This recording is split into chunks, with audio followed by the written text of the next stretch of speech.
The most satisfying in the entire world is a smug antagonist getting what's coming to them when the heroes really giving them what's coming for them. But this chapter unfortunately does not confirm if this smug antagonist is defeated. Once again, the Aoi Cosmos is pulling the thing is that they're doing this to protect the people, but they don't add machines in that, not calling them people. Once again, adding fire in the fact that Siggy is in the end going to be the winner of this war and going to get many robots as his allies.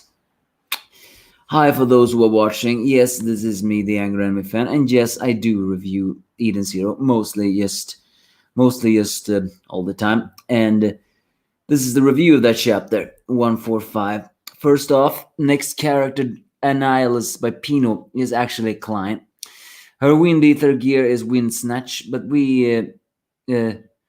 well, actually, here's something very funny about the fact is which call it Wind Flow, not Wind Snatch, but she called it Wind Snatch in when she squared off against Homura, as you all remember that I actually talked about. So either once again, Hiro Mishima's actually changed that, or we have just been confusing again. So, well, I actually thought that Klein called her Ether Gear Wind Snatch when she actually attacked Homura before. Who knows? She likes her brother and anything cute. What counts as anything cute? And she apparently dislikes spam messages. Well, I wonder what that is. She has a 3 in attack, strangely 5 in defense. Granted, however, her wind powers is to ensnare, block, and receive. So I guess that is defense. Marksmanship is 3, ether power 2, intelligence is only 2, and love for brother is 5. Well, one wonders what that can be, as well as the fact that that the spirit of friendship sprouted inside her after the loss of Homura and the cure of everything else. Now onto the chapter. This chapter is all about Milian versus Homura, except the ending. As Milian taunts Homura of saying they're in the mirror world, she luckily reveals the name of her ether gear, Mirror Trick. And so she proves that she can do much with the mirror. She can shatters mirrors to fire glass shards at them. She can appear in the mirrors everywhere and kick Homura from blind spots. Basically, she's everywhere and nowhere, as Homura herself thinks about it. So she's inside a mirror within a mirror. Thinking about this is tiresome. And so it's the fighting starts more. Homura at first keeps a very big thing, especially as she deflects every single glass. As we know, bullets do not work on Homura and should affect them back. Even manages to scratch Milian when she detects her, much to her frustration. But as Homura says, her constant taunting is giving her away. So Milian gets just a little bit serious more and fires off more glass shards. However, this time slashing some of them actually hurts Homura, showing that Miliani can use the mirror doppelganger-like ability to send reflections of another user, and if they slash those mirrors, they technically send damage to them, almost like a reflector attack, so to speak. As she says, when you attack a reflection, you're only hurting yourself. So she splits into further things, and Homura is forced to be defend, not attack. And so she attacks with a pretty lame-looking attack, sort of, although it is kind of fierce nonetheless. It's very apparent that Miliani do not need to have 2 arms and 2 legs to attack. No, when she is in the mirror, she can multiply them and attacks with the mirror world finisher with punches and kicks all over the different things, hurting Homura way over. As she keeps on taunting Homura and keeps saying that typical arrogant speech like, you should not underestimate the Empire, and you pick the wrong people to fight with. Oh, my naive antagonists.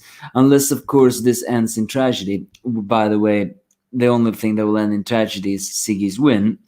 then they are the ones who are underestimating Homura and the Eden Zero. Although saying, even though Milian says that she is one of the Ocean's Six, the most powerful soldiers that was personally chosen by the Poseidon Nero. However, they were noted to be the new oceans. I don't think they're as powerful as the old ones. Yes, the old ones apparently are dead, but something tells me there is a reason for that. Now then, but Homura's will has not fallen, as she proudly calls herself the Demon King's four-shining shard, the sword that will guide them to Mother. It's very heartwarming to see that Homura has really embraced her role as the Swords of Eden, and even more so when she says that she will strike down the evil deeds. Of course, Milani do not think that anything they do is evil because they fight for the people of Aoi. But as we have seen from Oasis, even though they are not only just planning genocide against the robots, which, by the way, Milani also considers nothing more than machines and don't have lives, it is worth noting that these fight for the people of Aoi is still a delusional thing, because a lot of people have actually lost something to Nero. While it is not exactly confirmed what that is, it is very clear that Nero is a dictator and do not fight for the people of Aoi. He only fights for what he feels he's doing. And that doesn't matter if he saves them or destroys them. So Milani fires more mirror shards, but this time Homer attacks again, even as she scratches herself, and she went completely beast mode as she calls forth her ultimate attack, Odin's Strike, and as she did before. Only this time, her hair changes color, black veins pops up from her leg stockings, as well as changing a little bit of her kimono, and even a tail grows out as the sword flies out and actually shatters the many mirrors, much to Milani's shock. The strange thing is, this does not seem to confirm that Milani is actually defeated, although this would have actually been a typical, a finisher movement. But it does seem to imply that Homura is destroying every single mirror that is in the mirror world, meaning that even though it's confirmed that Milani needs the mirrors to attack, it is not, and can do it from even the smallest shard. It's not exactly confirmed yet if she can regenerate the mirrors or more. Who knows? But it doesn't seem like she can transform them into smaller pieces. She can appear from any sort of piece. But that does explain one to me if this is an effective attack. And yes, she calls this the overdrive, as Homura has actually entered her overdrive form. And let me tell you, I did not expect this kind of design. As I said before, her hair has turned white, her leg stockings has become similar to the veins that were on Shiki when he got into demon modes, as well as Draken when his entire body was covered in it. This and her hair has turned white.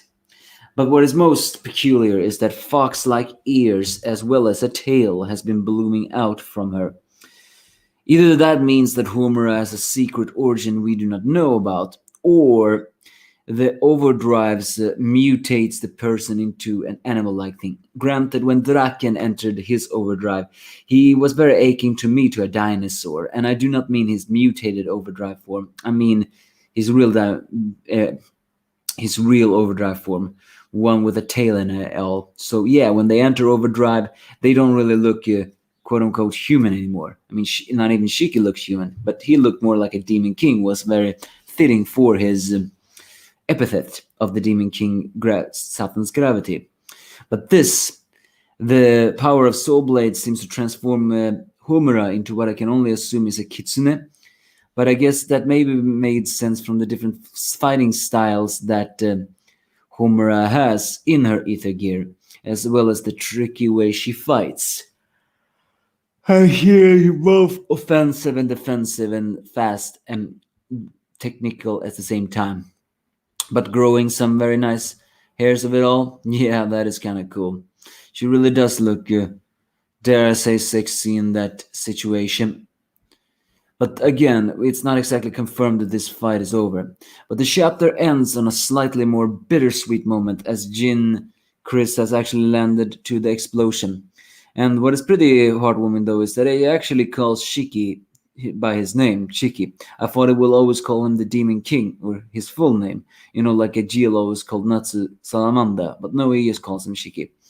And he sees the destroyed robot parts, and then he also sees the very big rubble of the destroyed robots that had pinned Shiki down. Unfortunately, the chapter ends there, so we do not find out what has happened to Shiki.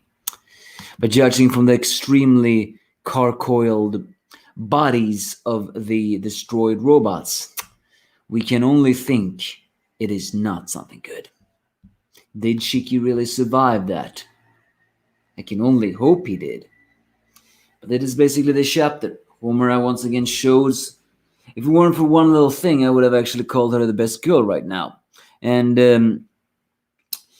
yeah, she really showed amazing fighting skill here. But again, the fight is not overly amazing, as it shows many things that is very common in Hiromishima's manga, and that is that the villains are getting some very devastating, dangerous attacks, but the heroes bounce back. But again, this does not confirm if Milani is defeated. Granted, I think a lot of people would complain if Milani was defeated immediately, especially since she has bragged herself, calls herself one of the Ocean Six. Well, you know what? I don't give a damn if they're Ocean Six. They're the villains, and the villains are supposed to lose, especially to the powerful heroes. But yeah, Jin has reached the site where Chiki supposedly died. Has he died? And can they get back to the Eden Zero in time? We can only pray, right? Go, Homura. Your overdrive looks cool. Give me your thoughts